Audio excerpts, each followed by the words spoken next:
the main thing that I always want to make sure I leave, especially veterinary professionals that work in the same pressures and same challenges that I have. I mean, we all have a shared experience here. Is just realize that number one, whatever you're going through right now, you'll get through it. Number two, whatever you're going through right now, no matter how bad it is, it gets better. Right. I mean, and this is speaking on 33 years. And look, I am not satisfied with the progress of the profession. I mean, a lot of folks will know what I was doing in the 90s, versus the 2010s and so forth. I'm an outspoken critic in many realms, right? But I'm also pushing within and without for change. And so no matter what you're going through right now, it will get better. You will get better. Caveat. As long as you put the work in, you do have to commit yourself, dedicate yourself to making it better. It does not happen on its own. I wish that I could just say, let me fix it for you, but that will never happen. So whatever you're going through today, just realize, hey man, you know what? I can change this. And I love what you started out with by saying, hey, that's the old way of thinking. That's the way I used to address that issue. You can always change it. Tomorrow is just unwritten. So the big question is this: how do veterinarians like you, who live demanding lives, who never seem to have enough time, able to achieve balance and take control of your finances with confidence? That is the question, and this podcast will give you the answers. We are Florida Veterinary Advisors, and this is the Smarter Vet Podcast. Hey, Smarter Vet, welcome back to the Smarter Vet Financial Podcast. This is your co-host, Tom Seco, and co-founder of Florida Veterinary Advisors. We are a national personal and business financial planning firm that's providing a different way of thinking to make financial decisions easy so you can spend time doing other things that you love. If you haven't had a chance to rate and review our show, please do, because it really helps other people find us and it lets them be able to enjoy the same great content that you're actually enjoying today. And if this is your first time here, welcome. We're glad to have you on the show. We have released a book. If you love books, we have one that's available for you called Unleashed: The Financial Clarity Every Veterinarian Needs. It's available through Amazon. You can find the link in the show notes. And today I've got a really special guest that I'm bringing on the show. Since we started working in veterinary medicine for almost 10 years ago, I've been seeing his podcast and all the cool things he's doing, and it's cool to actually have a conversation today and be able to share this with all of you. So who I want to bring on the show today is his name is Dr. Ernie Ward. He's a veterinarian. He's an author. He's a speaker. I mean, he's got a whole laundry list of things. I'll let him do some justice to that himself. But, Ernie, it's really great to have you here with me. Oh, Tom, thanks so much. And, Tom, I love also that you kind of led off with you're trying to provide service to help vets do more of what they love. And I'll tell you right now, if you're listening to this podcast or watching it or however you like to do this, find that thing you love, right? I mean, there's so much more to life and the joy that life brings than just a job. And so I think it's really important to create and carve out space for yourself to do the things that give you a different type of outlet and energy. And I love the fact that you say that, because I think too often we think, oh, I just need more time off. And then what do you do with that time? And Tom, you're part of that solution. Yeah. I go through that. It's interesting, not to go on too much of a tangent here. However, it's something that I experience very regularly myself too. It's like you think you need time off, but it's just carving out time in your day and being able to, even if it's to meditate for a few minutes. I think meditation is huge. It is huge. It is a lifesaver for me, for sure. And, and Tom, I've got, probably 23, 24 years on you and different stages in life. And I'll tell you, I really got serious about my mental and physical health, as soon as I turned 30. I didn't have children, I was in business, I had clinics and real estate and all this kind of stuff. And I was really at the edge of my limits. And I found that once I started focusing on my physical and mental health and really fortifying myself, that I actually found another gear. I hit another level. And it's one of those things where, especially folks your age, if you're in your mid 30s listening to this today, pay attention to your mental health and your physical well-being, because that's what's going to allow you to achieve even greater results. I agree. Yeah, that's something that so many people, even on the side of therapy and just having someone to talk to. And I encourage it. I think it's become a huge topic these days. And, this all really segments, because I know today I'd like to chat with you a lot about management and leadership. And sometimes I think there's this misconception around things that are out there to where you have to be in a position to actually be in an oversight type position to be a leader.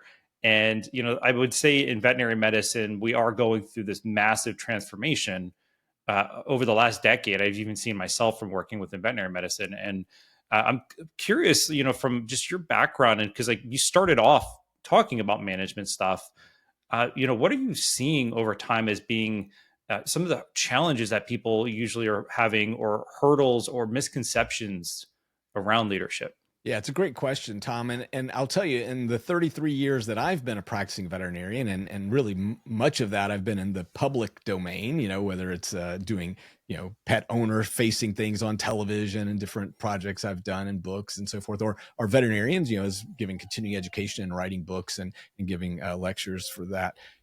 I've seen that these problems are persistent and perennial, and really they're human problems. And I think that, while the actual drivers are different, I mean, technology, AI, social media, that's a different type of influence than we had back in my day. But the reality is that all of this combines to give pressure on folks. People feel overwhelmed. They feel under-equipped, right? I mean, so those are those human elements that I think no matter what time, we could go back to Grecian times, to Roman times, we could go back to the turn of the century in America. And I think you would talk to the leaders and the entrepreneurs and the folks that are trying to make progress, and they'd all say the same thing, that, look, our biggest challenge today isn't the external factors, it's really the limitations we place on ourselves, which gets back to sort of your saying, hey, look, taking a few minutes. So the biggest challenge is still today, I think, for veterinarians. And again, now let's sort of refine that, and let's put vets, obviously there's a whole healthcare team that we need and rely on. And it doesn't mean that there are any differences or separation, but, obviously I can speak from my perspective as a veterinarian. But when I look at my colleagues out there, still you wind up, they put price first. So most veterinarians fear that most clients won't choose their services or recommendations because of price. That's a myth. Typically it's because they don't have confidence in the results. Like they don't know, they don't answer the question of what's in it for me or my pet, right? So, I think that we limit ourselves. So that's internal, right? So we say, we walk in that exam room, as we used to say, x-ray the pocketbook and say, oh, they're going to pay for this or they won't pay for this. So that's the first limiter.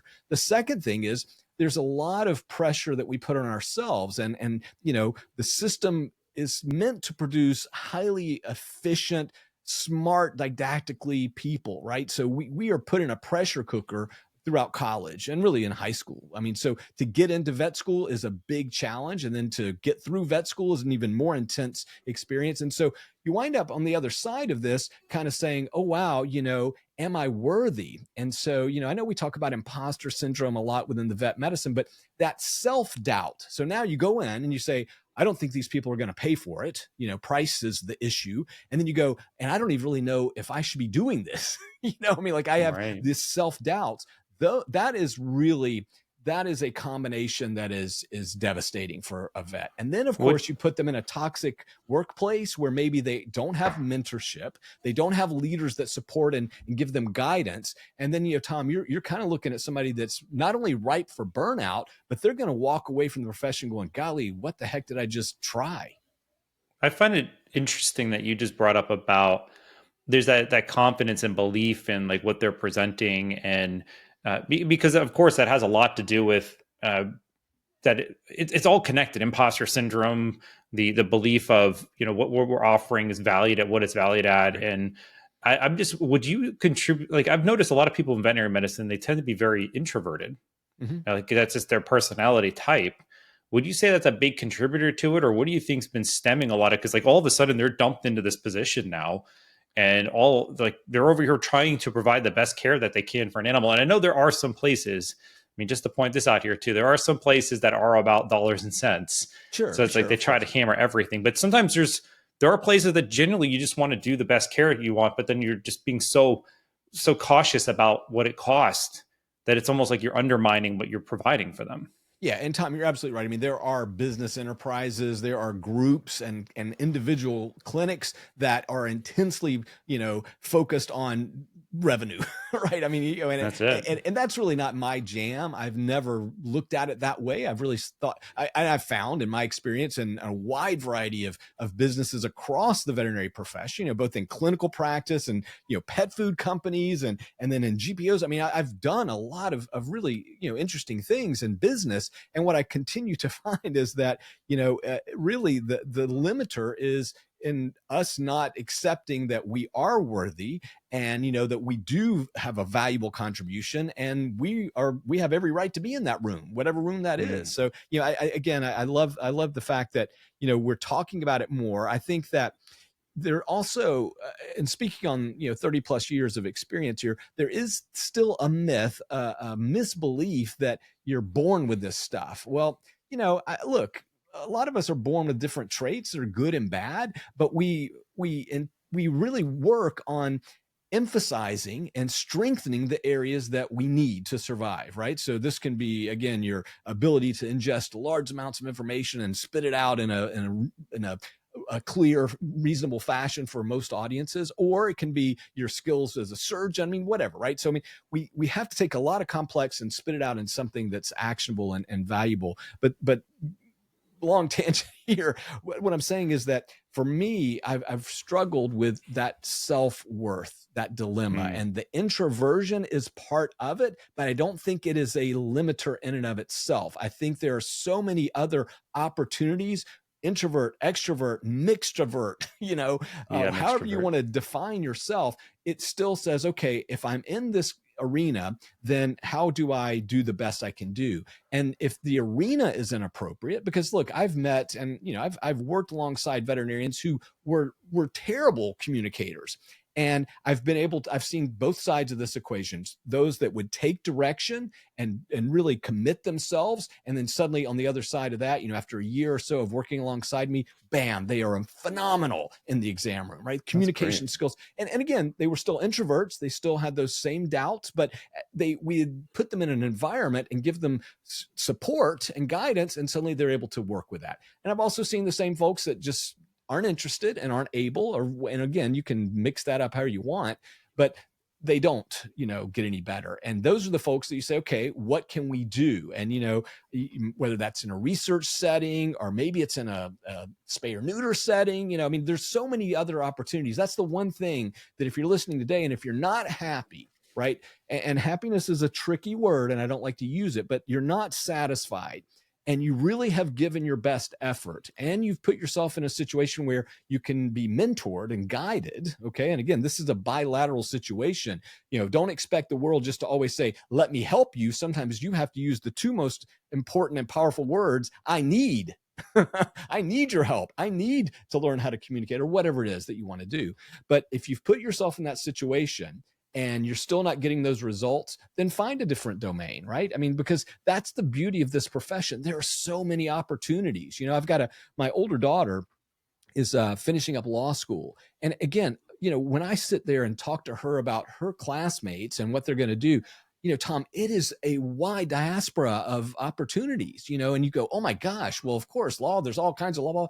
It's the same for vet medicine. Don't let those little things limit you, but make sure also that, if it's something you enjoy, that you're willing to do the work to make it a success.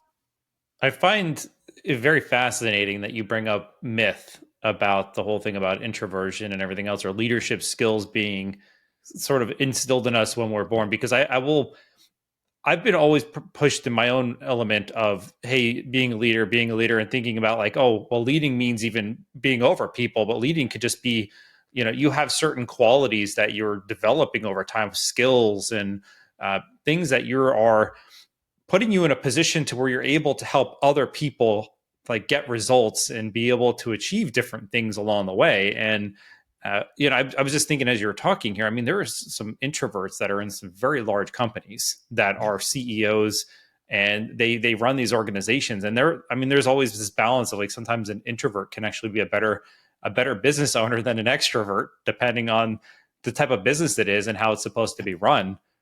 Which is, it's cool that you bring that up, because I'm definitely, I lean very strongly on that as well. It feels like a myth.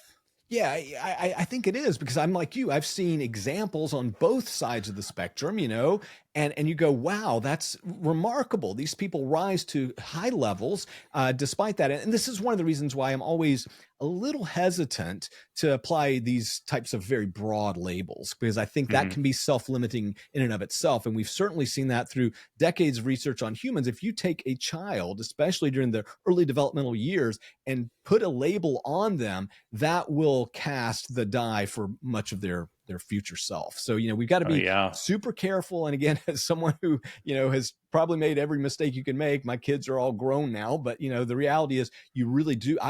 I think one of the great things is a parent that can say, look, you can do anything you want, but you also have to be willing to do the hard work. And let me show you how to start that work.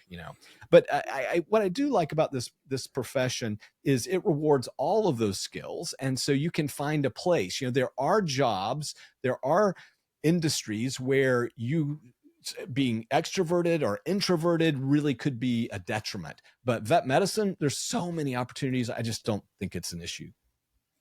Going to the self-limiting thoughts that you just put there too, because I mean, I go to a coach. I've been going to one maybe 2.5 years now, and I was just there earlier today before this. And one thing is that this, like, we do create these mental defenses. He refers to it a lot of the times as, like, over time, the way we responded to certain things in our life, they could have been traumatic or just certain experiences that now have caused us to respond and then create these reactions now that we have in responses, which can hold us back. And something he threw at me today, because I was getting in my own little rut.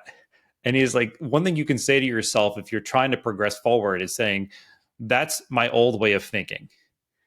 And really being able to remind yourself of, okay, if I want to be this, and this is something that I truly think I can rise to the occasion for. And it's like, you can have positive self-talk and you can be a person that's continually being, I can do this and this, that, and the other, but you're going to always have these doubts and imposter syndrome. But then it's like, if you want to keep pushing forward and keep getting better, that's my old way of thinking. Yeah. And just putting a label on it. And it's so powerful when you think about it.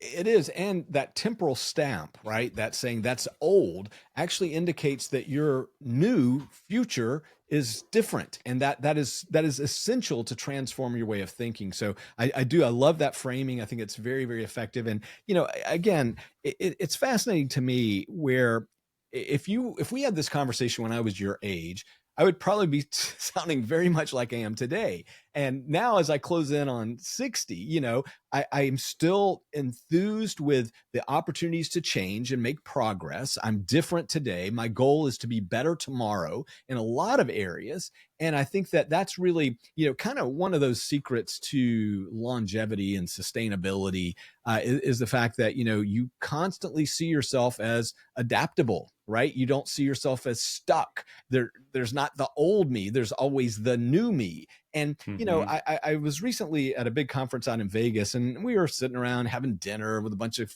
friends and different ages and different people that knew each other at different levels. And one of the folks sort of, you could see they're like, well, Ernie, it sounds to me like, you're a perfectionist, which, I'm like, I think you really got the wrong guy here, because the relentless pursuit of progress is not in any way perfectionism. I mean, that is a whole different pathology, right? I mean, I am not striving to be perfect in anything, because I know that's a fool's errand. I can't achieve that. That's unrealistic on so many levels. And so I said, but me pushing to be better in lots of areas, again, that is I think a very valuable pursuit. The other thing too that I've constantly tried to do with myself, and both in business and in personal life, is to constantly put myself in what I used to call a newcomer phase, right? So I would try to do things, and once I get really good at something, or as good as I feel like I'm going to get, then it's time to try something else. And a great example, I mean, obviously business is one thing. I mean, I went from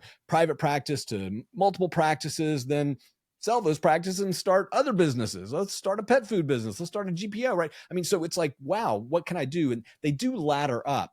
But even on a physical standpoint, I started out like a lot of folks, a little younger than you, doing running and marathoning, then get into triathlon, then get into Ironman. I do that for, about 12, 15 years at a pretty competitive level. I made it to the world championships in the half Ironman. So I was, not a slouch in any way. Yeah. But then, I kind of started hitting 50, and I said, I've taken this about as far as I want. I'm not going to ever, this is as good as I'm going to get.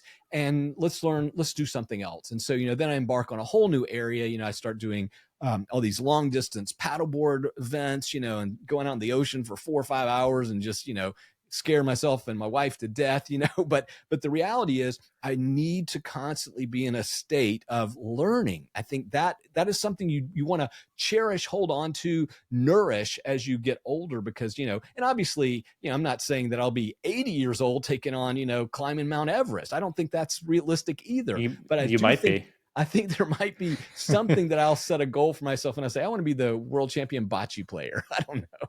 Yeah, I mean, in reality, where society's going these days, I used to say things were impossible. However, when you start seeing things happen, it's like, oh, well, maybe it's possible.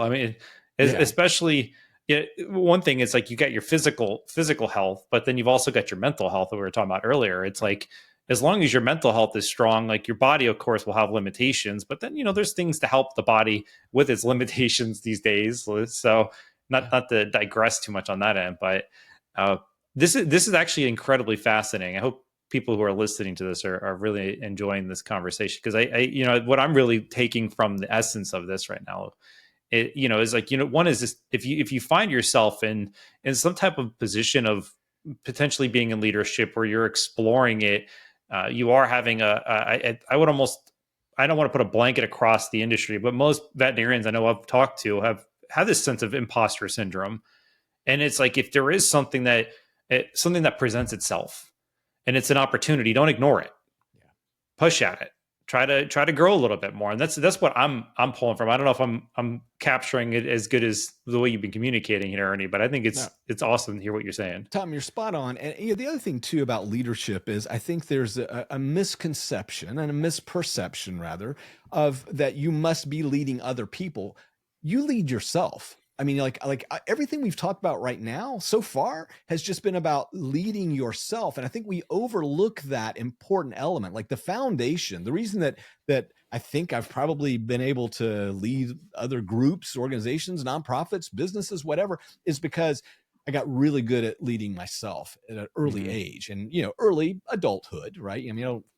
I wasn't a champion for myself when I was in 6th grade, but, certainly, my father and I, my late father, I attribute a lot of this thinking, this mindset to him. And when I was a little kid, single digits, he started, my dad was an old school entrepreneur. And so, we had periods of my childhood where, he was doing well. The business that he started makes money. So we had a great Christmas. And then other Christmases, it was like, here's some socks and candy and that's all we got. So, I experienced the cycle. So that's never been fear. I've never had fear of that because that's all I've known literally since I was a kid. It's just like, hey, yeah, you try a business and it works. You try a business and it doesn't work. And so I've never had that fear, and I appreciate that. But when I was a little kid, my father started giving me cassette tapes of Norman Vincent Peale. Now, a lot of the people listening this day are probably missed out on some of the great motivational speakers and real thought leaders on entrepreneurship and leadership, back in the 30s and 40s. But Norman Vincent Peale is one of those guys. And the one that stuck with me the longest was a cassette and book that Norman Vincent Peale wrote called Lead the Field. 6 cassette tapes. I still have them to this day. Of course, I later got them on DVD or CDs, and, of course, now you can download them on whatever. But, when I was a little kid, it was like, I don't really get this, but I'll do it because my dad's making me. And then I go to high school, and my dad's like, hey, man, you really need to buckle down. You need to go back and start listening to this stuff. And I was 16 years old. You're like, screw that, man. I don't want the old man stuff. That makes no sense. But when I got to college, that's when I got religion. And I said, holy smokes, my dad was right all along. And I became a disciple, a student of all those greats, especially of that time period. And so for me, if you're out there saying, okay, I don't lead, I'm not a leader, I don't own anything, I just work, I go to work, I just want to show up, well, you do need to focus on leading yourself. And that's really what Peale was getting at with Lead the Field. He says you must start with what's in between your ears. That is what you start with. And then you will progress over time. And so I know that's a long-winded way around the mulberry bush, but, self-development. And I know that, Tom, sometimes folks, they go, oh, that's cheesy. And I don't need all that self-help bull stuff. And you're like, it's kind of like a shower. It doesn't hurt to take one every now and again, right? And so I do think it's important to dip in. I've had a long-standing habit since college, and I keep 3 books or periodicals on my bedside table or wherever I'm sleeping at the time, always in rotation. Now, a lot of this is on the Kindle, but you know what I'm saying. And the first is always a book of nonfiction. And, my wife makes fun of some of the books. I just finished the latest Hunger Games book, and I read like the Fourth Wing, whatever, Dragon Rider stuff like that. So I like to have one thing that's kind of like a brain candy. It just relax. I don't have to think about it. I always keep a periodical. So I've got JAVMA, I've got Jaha, I've got a medical journal usually right there too. And, I kind of flip through and usually kind of dog ear and say, I got to make sure I read this paper or whatever. And so, some nights I don't want to read about dragons and Hunger Games. And so I'll read a paper. And then the third thing always is going to be a self-help book, right? And so, and a lot of times I'm literally just pulling out, old stuff. Right now, I'll be honest with you, I've gone back to some of Covey's early works, including 7 Habits. And, that's, amazing. I've got 7 Habits right now upstairs in my bedroom. And I just kind of, and last night, actually, I finished the Hunger Games. It's fantastic, by the way, guys. I love it so much. But I finished it, and I still wasn't ready for bed, and so I there was a chapter that I needed to read, and I knew that I needed to read it, and it did me a lot of good. It really set me up for today. I had a lot of work early today. We're recording this in the afternoon, and I had some intense things that I had to deal with first thing today, and that set me up. And again, I can tell you right now, if you are frustrated in anything in your life, start with sleep. Restorative sleep is the foundation for everything, right? For mental acuity, physical well-being, immune health, right? I mean, emotional stability. I mean, it starts with sleep. And I know a lot of folks are always like, I'm too busy or whatever. It must be nice. You must have this nice life. Man, when I was 32 years old, I'm running a massive clinic. We got 36 full-time employees. Trust me, if anybody had an excuse to say I need to cheat on sleep, it was me, and I was not. That's something I've been, people used to say, man, he's selfish about his bedtime, but that's a good way to be. I agree with you there. Ernie, this has been an awesome conversation. I really appreciate your insights and coming and joining me here. I appreciate it. I know it's wide ranging. I know it's probably wasn't as focused as we'd like, but sometimes it's good just to kind of hear a bunch of wild ideas and see what sticks. And the main thing that I always want to make sure I leave, especially veterinary professionals that work in the same pressures and same challenges that I have. I mean, we all have a shared experience here. Is just realize that, number one, whatever you're going through right now, you'll get through it. Number two, whatever you're going through right now, no matter how bad it is, it gets better. Right. I mean, and this is speaking on 33 years. And look, I am not satisfied with the progress of the profession. I mean, a lot of folks will know what I was doing in the 90s, versus the 2010s and so forth. I'm an outspoken critic in many realms. Right. But I'm also pushing within and without for change. And so no matter what you're going through right now, it will get better. You will get better. Caveat. As long as you put the work in, you do have to commit yourself, dedicate yourself to making it better. It does not happen on its own. I wish that I could just say, let me fix it for you, but that will never happen. So whatever you're going through today, just realize, hey man, you know what? I can change this. And I love what you started out with by saying, hey, that's the old way of thinking. That's the way I used to address that issue. You can always change it. Tomorrow is just unwritten. Amen. Hey, every day is another new journey. It's another new chance to get a little bit better. Even the restorative sleep. I mean, I'm very big into the sleep side of things. So, but this conversation, Ernie, has been fantastic. I hope all of you who've listened have enjoyed this. And if you want to get in touch with some other Ernie's resources, we'll provide all the information to him in the show notes, his website, his podcast, and everything else. If you want to go check that out. And if you found this episode to be insightful, helpful, share it with a friend or 3 to help spread the word. It really helps get our podcast and other people to be able to enjoy the same content. And again, if you've not rated us, please do on Apple, Spotify, wherever you listen. Don't forget to visit our website and sign up for our newsletter. By subscribing, you'll be the first to know about upcoming race-approved CE webinars, podcast releases, short presentations, and articles that we publish. Make sure to like us on Facebook, follow us on LinkedIn, and subscribe to our YouTube channel.